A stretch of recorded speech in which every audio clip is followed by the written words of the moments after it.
Will Dermer একজন মার্কিন গোয়েন্দা পুলিশের স্বনামধন্য অফিসার। এক কিশোরী মেয়ের হত্যার তদন্তের জন্য তাকে পাঠানো হয় আমেরিকার বিচ্ছিন্ন অঙ্গরাজ্য হিসেবে পরিচিত দুর্গম আলাস্কায়। আলাস্কার একটা ছোট্ট মৎস্যজীবীদের গ্রাম নাইট মিউটের তদন্ত চালানোর সময় নিজের সহকারীকে গুলি করে মেরে ফেলেন তিনি। এরপর অদ্ভুত এক রোগে আক্রান্ত হন উইল ডারমার। রোগটার নাম ছিল ইনসমনিয়া। আমরা জানি ইনসমনিয়ার বাংলা অর্থ হচ্ছে নিদ্রাহীনতা, অর্থাৎ যাদের রাতে ঘুম হয় না বা কোনোভাবে একটু ঘুমানোর সাথে সাথেই দুঃস্বপ্ন দেখে জেগে ওঠেন তাদের বোঝায় আর কি। সবচেয়ে বড় কথা হচ্ছে এই ইনসমনিয়াতে যারা আক্রান্ত তারা দিনের বেলাতেও ঘুম ঘুম অনুভব করে, কিন্তু উইল ডারমারের অপরাধী ধরতে গিয়ে অপরাধ করে ফেলার ক্ষেত্রে এই ইনসমনিয়ার ভূমিকাটা কি, সেটা একটা বড় রহস্য। বন্ধুরা, রহস্য তো ভেদ আমরা করবই, কিন্তু এবার বলে রাখি এই মুভিটা বানিয়েছে কে? Christopher Nolan. Inception, The Prestige, Interstellar, Memento, ফলোয়িংয়ের মতো বিখ্যাত সব মুভিগুলোর মতো এই সাইকোলজিক্যাল ক্রাইম থ্রিলার মুভি ইনসমনিয়ার ক্রিয়েটারও তিনি। তো যদি ইন্টারেস্ট ফিল করেন তবে আমার সঙ্গে থাকতে পারেন এই মুভি এক্সপ্লেইনে। তো বকবক অনেক হয়েছে, চলুন এবার মূল কাহিনীতে। কাহিনী শুরু হয় আলাস্কার একটা ছোট্ট শহরে। একদিন সেখানে 17 বছর বয়সী একটা মেয়ের লাশ পাওয়া যায়। মৃত মেয়েটির নাম ছিল কে কর্নেল।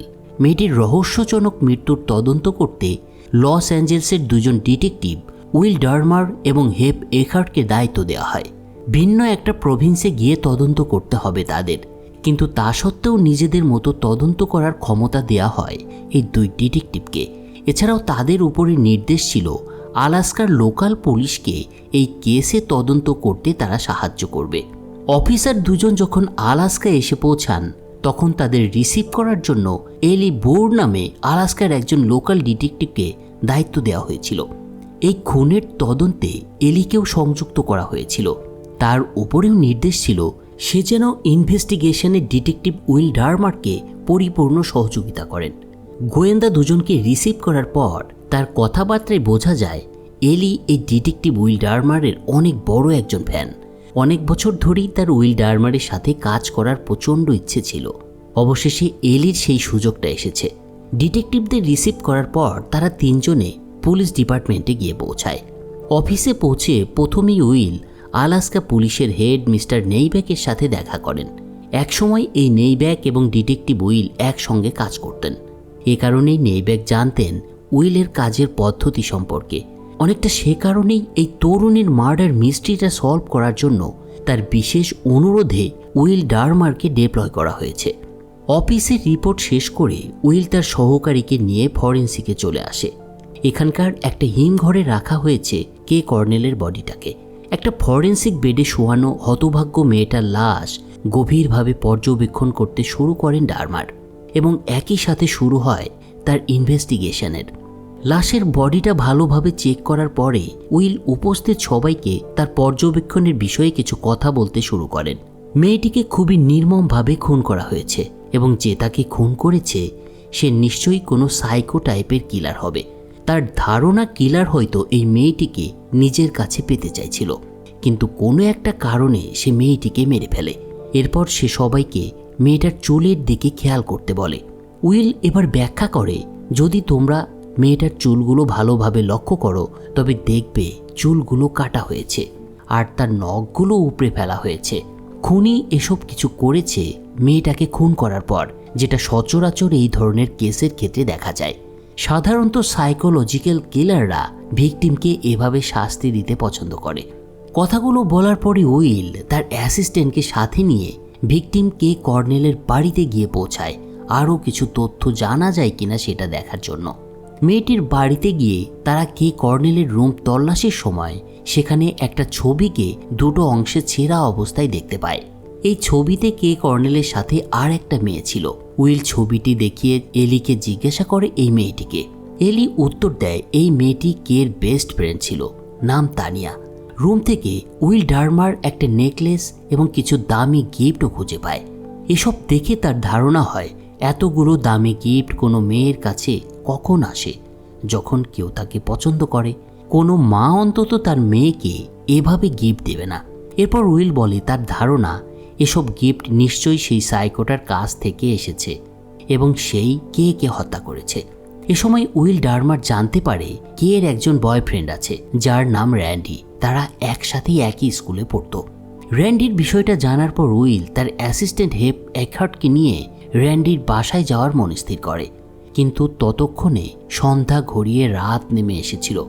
যদিও আলাস্কার বছরের একটা সময় কখনোই ভালোভাবে অন্ধকার হতো না। তারা যখন র্যান্ডির বাসায় যাওয়ার বিষয়ে চিন্তা করছিল তখন রাত 10টা বাজে, কিন্তু আলাস্কার আকাশে তখনও দিনের আলো ফুটেছিল। কিন্তু যতই অন্ধকার না হোক মানুষ সবাই ঘুমিয়ে পড়েছিল। তাই ওরা বিষয়টা বুঝতে পেরে সিদ্ধান্ত নেয় পরের দিন সকালবেলা র্যান্ডির সাথে দেখা করতে যাবে। এরপরে উইল হেপ এখার্টকে নিয়ে একটা হোটেলে গিয়ে ওঠে। উইলের একটা খামখেয়ালেপনা ছিল, সেটা অনেক সময় তার কেস সলভ করার ক্ষেত্রেও দেখা যেত। তাই হেপের মধ্যে উইলের বিষয়টা মেনে নেওয়া মাঝে মাঝেই সম্ভব হতো না। উইলের ইনভেস্টিগেশনের বিষয়ে মাঝে মাঝেই সন্দেহ হতো তার। তবে এর আগের একটা কেসে এখার্ট উইলের সহকারী থাকাকালীন একটা গড়মিল দেখতে পেয়েছিল সে। সেই বিষয়টা নিয়ে এবার তার মনে অস্বস্তি দেখা যায়। সেদিন রাতে এই নিয়ে দুজনের মধ্যে কিছুটা বাকবিতণ্ডও হয়, কিন্তু তার প্রতি এখার্টের এ ধরনের সন্দেহ প্রকাশ দেখে রেগে যায় উইল ডারমার। তাই সে এরপর তার রুমে চলে যায়। পরের দিন তারা র্যান্ডির সাথে দেখা করতে তার স্কুলে গিয়ে পৌঁছায়। উইল র্যান্ডির বডি ল্যাঙ্গুয়েজ দেখে বুঝতে পারে এই ছেলেটা কের খুনি হতেই পারে না, কারণ একজনকে খুন করার জন্য যে সাধারণ বিষয়গুলো লক্ষ্য করা যায় তার কোনো কিছুই র্যান্ডির মধ্যে ছিল না। তবে তার জেরায় র্যান্ডি জানায় খুন হওয়ার দিন কের সাথে তার ঝগড়া হয়েছিল। র্যান্ডির সন্দেহ ছিল কে কারো সাথে গোপনে দেখা করে, আর এ বিষয়ে তাদের মধ্যে ঝগড়া হয়। সেদিন ঝগড়া হওয়ার পর কে বেরিয়ে গিয়েছিল। তো এসব তথ্যগুলো নিয়ে স্কুল থেকে বের হয়ে আসার পর উইল আরেকটা কথা জানতে পারে। কিছু বাচ্চা ছেলে শহরের পাশের একটা কেবিনে একটা ব্যাগ খুঁজে পেয়েছে। খবরটা শুনে তারা যখন সেখানে গিয়ে পৌঁছায় তখন দেখা যায় এই ব্যাগটা ছিল কে কর্নেলের। উইলের ধারণা হয় কের খুনি হয়তো এই ব্যাগটা এখানে এনে লুকিয়ে রেখেছে। ব্যাগের মধ্যে থেকে উইল একটা উপন্যাস ছাড়াও একটা ডায়েরি খুঁজে পায়। ব্যাগ থেকে সব জিনিসপত্র বের করার পরে উইল ডারমার সবার উদ্দেশ্যে বলে এই ব্যাগটা এবার আমরা কিছু নকল বই দিয়ে ভরে দেব এবং তারপর সেটাকে কেবিনে রেখে আসব। এছাড়া সে আরও বলে এই ব্যাগ পাওয়ার বিষয়টা আমরা এবার রেডিওর মাধ্যমে প্রচারও করে দেব। এর ফলে একটা বিষয় হবে আমি নিশ্চিত, ব্যাগের খবরটা ঠিকই কিলারের কানে পৌঁছাবে, আর এটা শুনে কিলার যখন ব্যাগটা নিতে আসবে তখন আমরা তাকে ধরে ফেলব। তো মোটামুটি এরকমই একটা প্ল্যান হওয়ার পর এর পরের দৃশ্যে আমরা দেখতে পাই উইল ডারমার তার টিম নিয়ে কের ব্যাগটাকে সেই জায়গায় রেখে দেয় যেখান থেকে তারা ব্যাগটা পেয়েছিল।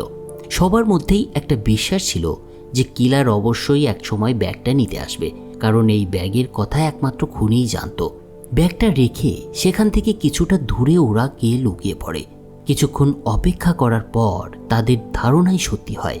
একজন লোককে দেখা যায় সেই জায়গায় এসে পৌঁছাতে, কিন্তু ঠিক সেই সময় অসাবধানতাবশত তাদের সাথে থাকা লাউড স্পিকারটি বেজে ওঠে, আর শব্দ হলে তাদের উপস্থিতি টের পেয়ে যায় সেই অজ্ঞাত লোকটি। ওরা তাকে ধরার আগেই সেই লোকটা সেখান থেকে পালিয়ে যায়। উইল এবং হ্যাপ এবার লোকটির পিছু নেয় এবং তাকে খুঁজতে শুরু করে। কিছুদূর এগিয়ে ওরা দুজন আলাদা আলাদা হয়ে খুঁজতে থাকে, কিন্তু হঠাৎ বলা নেই কওয়া নেই কোথা থেকে যেন কুয়াশা এসে হাজির হয় এবং ঘন কুয়াশার কারণে তারা ভালোভাবে লোকটাকে ট্র্যাক করতে পারছিল না। অনেক খোঁজাখুঁজির এক পর্যায়ে উইল কুয়াশার মধ্যেই একটা ছায়া মতো কিছু দেখতে পায়। লোকটাকে সে এবার দাঁড়াতে বলে, কিন্তু সেই লোকটা উইলের কথা না শুনে আবার পালাতে শুরু করে। উইল বুঝতে পারে এটাই খুনি, তাই সে লোকটির উপর এবার গুলি চালায়। গুলি খেয়ে সেই লোকটা পড়ে যায়। এরপর উইল সেদিকে এগিয়ে গিয়ে দেখতে পায় যাকে সে গুলি করেছে সে হচ্ছে তার অ্যাসিস্ট্যান্ট হ্যাপ এখার্ট। গুলিটা সরাসরি হ্যাপের বুকে লেগেছিল, ফলে সাথে সাথেই মারা গিয়েছে সে। এমন একটা সিচুয়েশন যে তৈরি হবে সেটা উইল ডারমার কখনো কল্পনাই করতে পারেনি। সহকারীকে মেরে সে এবার অনেক ঘাবড়ে যায়, কারণ উইল জানতো তার একটা কেসে এখার্ট উইলকে সন্দেহ করেছিল, আর এখার্টের এই সন্দেহের বিষয়টা অনেকেরই জানা ছিল। তাই সে ভাবে এবার হয়তো টিম তাকেই দায়ী ভাববে। তারা বিশ্বাসই করবে না এখার্টের মৃত্যুটা একটা অ্যাক্সিডেন্ট ছিল। এসব ভাবতে ভাবতে উইল ডারমারের নজর পড়ে একটু দূরে পড়ে থাকা একটা বন্দুকের উপর।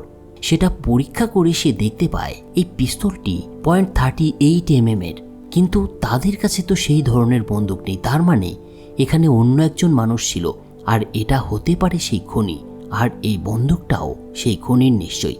যেহেতু উইলের কাছে আর একটা বন্দুক ছিল যেটা ছিল 9mm এর, তাই তার গুলিতে হয়তো এখাট মারা যায়নি, মরেছে খুনির পিস্তলের গুলিতে।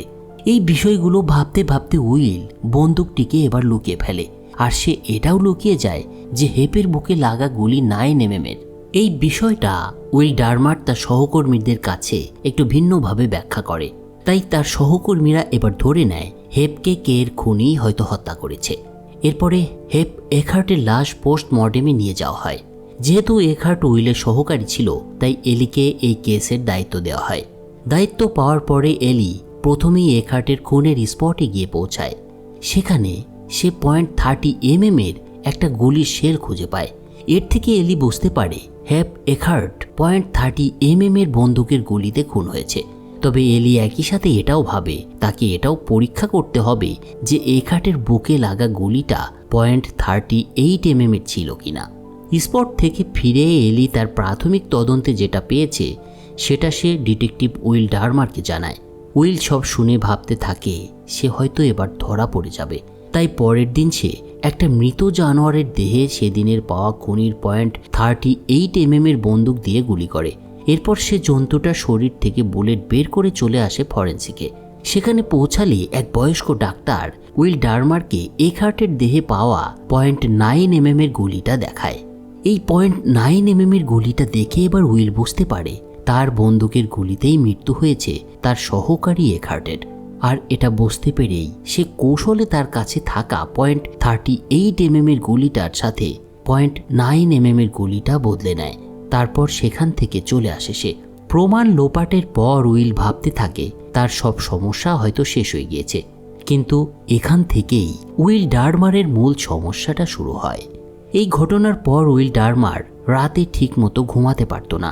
দুঃস্বপ্ন দেখে বারবার রাতে জেগে উঠত সে, আর যেটা ছিল ইনসমনিয়ার লক্ষণ। যা হোক, এরকম একদিন রাতে উইলের কাছে একটা কল আসে। এক লোক তাকে কল করে বলে সে জানে হেপ এখার্টকে উইলই মেরেছে।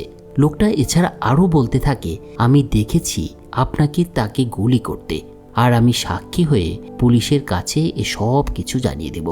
অজ্ঞাত লোকটার কথা শুনে উইল এবার অনেক ঘাবড়ে যায়, অনেক চিন্তায় পড়ে যায় সে। কিন্তু সে এটাও ভাবতে শুরু করে এই লোকটা কে হতে পারে। তবে শেষ পর্যন্ত তার এটাই মনে হয় এখার্টের মৃত্যুর সময় সে এবং খুনি ছাড়া সেখানে আর কেউ ছিল না। তার মানে খুনিই তাকে ফোন করেছে। পরের দিন লোকাল পুলিশ ব্রাঞ্চ থেকে উইল ডারমারকে ফোন করে কের ব্যাপারে কিছু তথ্য জানানো হয়। ওয়াল্টার ফ্রেঞ্চ নামে এক লোকাল ক্রাইম রাইটারের অনেক বড় ফ্যান ছিল কে কর্নেল। তার রুম থেকে সেই রাইটারের অনেকগুলো বই পাওয়া গিয়েছে। তথ্যটা জানার পর উইল ডারমার এবার সেই রাইটার অর্থাৎ ওয়াল্টার ফ্রেঞ্চের ঠিকানা বের করে এবং তার সাথে দেখা করতে পরদিন তার অ্যাপার্টমেন্টে গিয়ে পৌঁছায়। কিন্তু সেখানে গিয়ে ডারমার দেখতে পায় ওয়াল্টারের রুমে তালা দেয়া রয়েছে। তবে উইল এটা দেখে ফিরে না গিয়ে তালা খুলে রুমে প্রবেশ করে এবং সেখানেই কিছুক্ষণ অপেক্ষা করতে থাকে সে।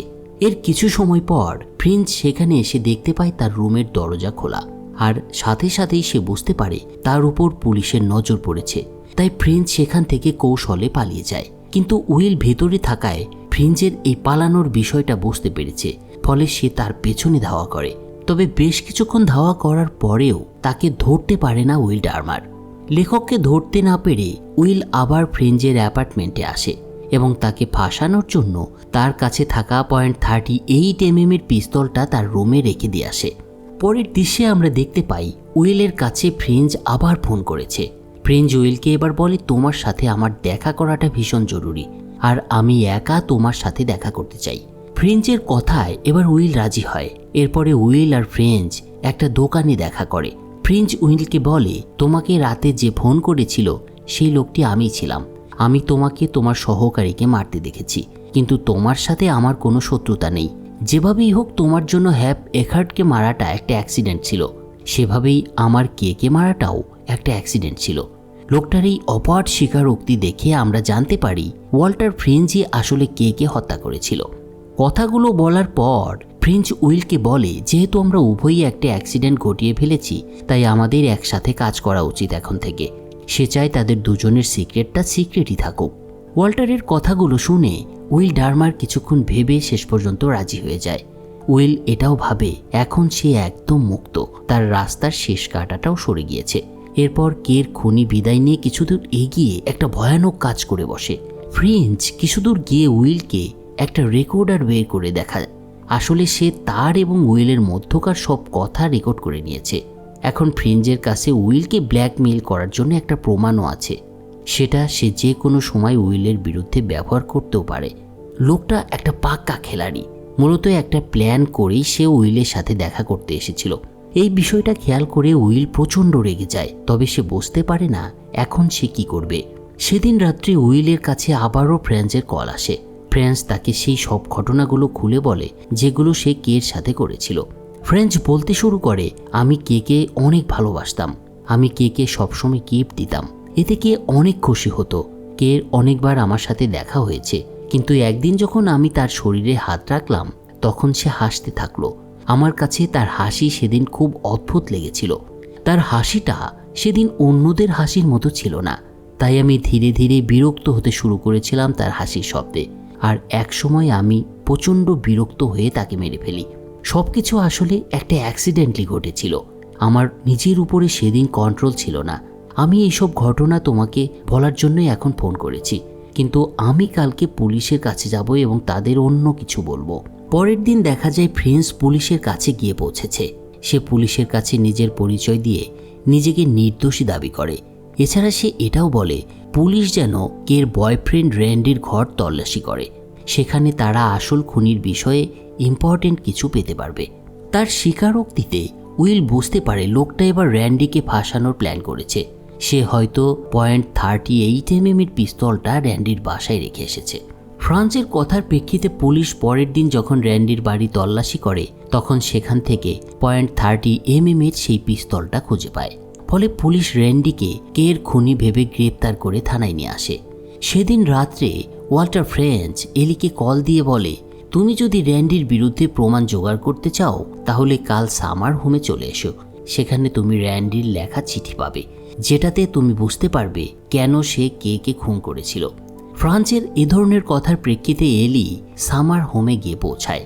এটা ছিল সেই জায়গা যেখানে হেপ এখার্টকে গুলি করা হয়েছিল। এলি সেখানে গিয়ে এবার চিঠিগুলো খুঁজতে শুরু করে, কিন্তু সে কোনো চিঠি সেখানে খুঁজে পায় না। তবে এলি সেখানে .9 এর একটা বুলেট শেল খুঁজে পায়, যেটা পাওয়ার পরে এলি ভাবতে শুরু করে খুনি মিথ্যে বলে তাকে এখানে কেন আনলো এবং কেনই বা এই গুলির খোসাটা এখানে পাওয়া গেল। একই সাথে সে এটাও বুঝতে পারে এই কেসে কিছু একটা গন্ডগোল অবশ্যই আছে, কারণ যে বুলেটটা হ্যাপের গায়ে লেগেছিল সেটা .38 এর ছিল। তাহলে এখানে .9 এর শেলটা কেন এবং কিভাবে এলো? এই ব্যাপারটা আরও পরিষ্কার হতে এলি এই কেসের পুরনো ফাইলগুলো নিয়ে আবার ঘাটাঘাটি করতে শুরু করে, যেখান থেকে সে জানতে পারে ডিটেকটিভ উইল নিজেকে সুরক্ষার জন্য সব সময় তার সাথে একটা .9 পিস্তল রাখে। এই বিষয়টা দেখে এলি এবার বুঝে যায় ডিটেকটিভ উইলই হ্যাপ এখার্টকে মেরেছে, কারণ সে তার ইন্টারনাল অ্যাফেয়ার লুকাতে চাইছিল আর তার ঝুঁকি ছিল একমাত্র এখার্ট। তবে পুরো ঘটনাটা না জেনে এলি তার সিনিয়রের বিরুদ্ধে কোনো কিছুই বলতে পারছিল না। এরপর একদিন এলি ডিটেকটিভকে চেক করে আর তার সন্দেহই এবার সত্যি হয়ে যায়। অন্যদিকে ফ্রেঞ্চ জেনে যায় এলি উইলের ব্যাপারে সব কিছু জেনে ফেলেছে, তাই তার ভয় হতে থাকে যদি উইল ধরা পড়ে তাহলে সেও কে কর্নেলের হত্যার কেসে ফেসে যাবে। তাই ফ্রেঞ্চ এবার বুদ্ধি করে এলিকে খুন করার সিদ্ধান্ত নেয়। পরের দিন ফ্রেঞ্চ এলিকে তার সাথে লেক হাউজে নিয়ে যায় একটা প্রমাণ দেখানোর জন্য। এটা ছিল সেই জায়গা যেখানে কে কর্নেলকে খুন করা হয়েছিল। এলি সেখানে গিয়ে এবার কের কাপড় চোপড় পরে থাকতে দেখে।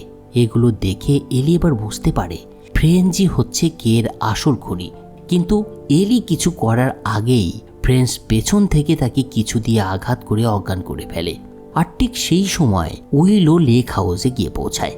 আসলে উইল ডারমার এলির এক সহকারীর কাছ থেকে জানতে পেরেছিল সে ফ্রেঞ্চের সাথে এখানে এসেছে, কিন্তু উইল ডারমারের অবস্থা তখন অনেক খারাপ দেখাচ্ছিল। রাতের পর রাত না ঘুমিয়ে মাঝে মাঝে সে হ্যালুসিনেশনে ভুগত, কিন্তু তা সত্ত্বেও কোনো রকমে সে লেক হাউসে এসে পৌঁছেছে। তার অবস্থা তখন এমন দেখাচ্ছিল যে সে সজাগ থেকেও যেন পুরোপুরি সজাগ নয়। যা হোক, ভেতরে গিয়ে উইল ফ্রেঞ্চকে দেখতে পায় এবং তাকে জিজ্ঞাসা করে এলি কোথায়, কিন্তু ফ্রেঞ্চ কোনো উত্তর দেয় না। আর ঠিক তখনই এলির জ্ঞান ফিরে আসে। সে তার পাশে পড়ে থাকা একটা বন্দুক দেখতে পায় আর সেটা হাতে তুলে নিয়ে সে ফায়ার করে, কিন্তু সেটা কারো গায়ে লাগে না। তবে ফ্রেঞ্চ গুলির শব্দ শুনে সেখান থেকে পালিয়ে যায়। এরপর এলি উইল ডারমারের সাথে কথা বলতে শুরু করে, কিন্তু উইল পুরোপুরি সজাগ না থাকায় এলির কথাগুলো ভালোভাবে বুঝতে পারছিল না। আর ঠিক তখনই পেছন থেকে ফ্রেঞ্চ এসে উইলের উপরে গুলি চালায়। উইলও এ সময় নিজেকে বাঁচানোর জন্য তার উপরে পাল্টা গুলি ছুটতে থাকে। এই গোলাগুলির সময় উইল ডারমার এবং ফ্রেঞ্চ দুজনেরই গুলি লাগে এবং দুজনেই একসময় মৃত্যুর কোলে ঢলে পড়ে। তবে উইল ডারমারের মৃত্যুর আগে এলি তার কাছে এসে পৌঁছায় এবং ডারমারকে সে বলে, আমি জানি আপনি হেপকে মেরেছেন, কিন্তু আমি এটাকে সিক্রেটই রাখবো। এ ব্যাপারে আমি কাউকে কিছুই বলবো না। কিন্তু উইল তাকে এ সময় বলে, এটা তোমার প্রথম কেস, আমি চাই না তুমি মিথ্যা দিয়ে তোমার ক্যারিয়ার শুরু করো। এছাড়া উইল ডারমার আবার তাকে বলে, আমি অনেক দিন ঘুমাই না, এখন আমি একটু ঘুমোতে চাই। এই বলে উইল ডারমার সেখানেই মারা যায়। আর একই সাথে শেষ হয়ে যায় মুভির গল্প। এই মুভিতে মূলত একজন ডিটেকটিভের জীবন কাহিনীটাই দেখানো হয়েছে, যে একটা মেয়ের খুনের রহস্য উদ্ঘাটন করতে এসে নিজেই একটা খুনের জালে ফেসে গিয়েছিল। কিন্তু সেই কেস থেকে নিজেকে বাঁচানোর জন্য উইল ডারমার একের পর এক মিথ্যার আশ্রয় নিয়েছে। তার মনের হতাশা তার মধ্যে ইনসোমনিয়াকে জাগ্রত করে ফেলেছিল। নির্ঘুম রাত এবং একের পর এক দুশ্চিন্তা তাকে শেষ পর্যন্ত কুড়ে কুড়ে খাচ্ছিল। আর শেষ হলো তার মৃত্যুর মধ্য দিয়ে। বন্ধুরা, ক্রিস্টোফার নোলানের এই মাস্টারপিসটা আপনাদের কেমন লাগলো সেটা কমেন্টে জানাবেন। ফিরছি অন্য কোনো একদিন অন্য কোনো মুভির এক্সপ্লেইন নিয়ে। সে পর্যন্ত সবাই ভালো থাকুন, সুস্থ থাকুন, টেক কেয়ার।